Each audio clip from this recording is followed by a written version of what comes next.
ఆయనని physical and mental harm చేసి ఆయనను బెదిరించి నేను ఎన్కౌంటర్ చేసేస్తాం, అది చేసేస్తాం, ఇది చేసేస్తాం, జూబ్లీస్ లో నువ్వే డ్రైవ్ చేస్తున్నా అని చెప్పు అని జూబ్లీహిల్స్ ఇన్స్పెక్టర్ గాని, అది డిఐ జూబ్లీహిల్స్ గాని, మళ్ళా ఏసీపీ పంజాగుట్ట ఇన్స్పెక్టర్ గాని, తర్వాత ఈ డిప్యూటీ కమిషనర్ ఆఫ్ పోలీస్ గారి ఆధ్వర్యంలో వాళ్ళు ఏ విధంగా ఒక టెర్రరిస్ట్ ని ఇంట్రాగేట్ చేసే విధంగా ఆయనని ఈ విధంగా హింసించడం జరిగింది.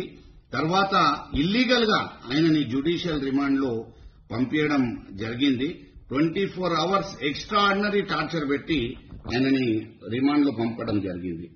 సరే, ఆనరబుల్ హైకోర్టు ద్వారా తర్వాత కింద ఏసీఎంఎం కోర్టు ద్వారా బెయిల్ వచ్చింది. బెయిల్ వచ్చిన తర్వాత ఈ జూబ్లీ హిల్స్ కేసులో ఇంప్లికేట్ చేయడానికి ప్రయత్నం చేస్తా ఉన్నారు. నేనేమంటున్నా అంటే, if at all he is wrong, hang him as per లా.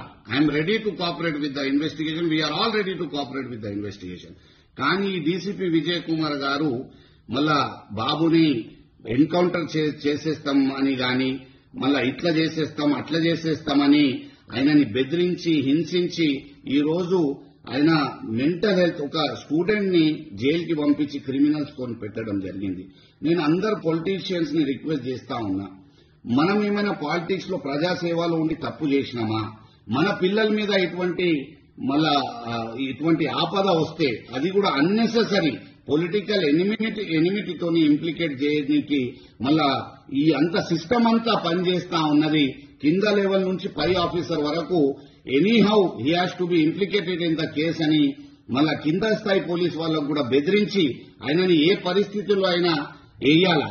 బాబుతో ఎవరైతే డ్రైవ్ చేస్తా ఉన్నారో వాళ్ళని పోలీస్ స్టేషన్ కి పిలిపించి బెదిరియడం, ఆ పిల్లలని 2 days ఇల్లీగల్ డిటెన్షన్ లో వాళ్లకు పెట్టడం, మళ్ళా మీరు పేరేయకపోతే మీ మీద రాహిల్ డ్రైవ్ చేస్తున్నారని చెప్పకపోతే మీ మీద కూడా కేసులు పెడతామని మళ్ళా వాళ్ళ ఫ్యామిలీని బెదిరియడం, వాళ్ళని బెదిరియడం, నా కొడుకుని చంపేస్తామని బెదిరియడం, ఈ అన్ని కూడా చాలా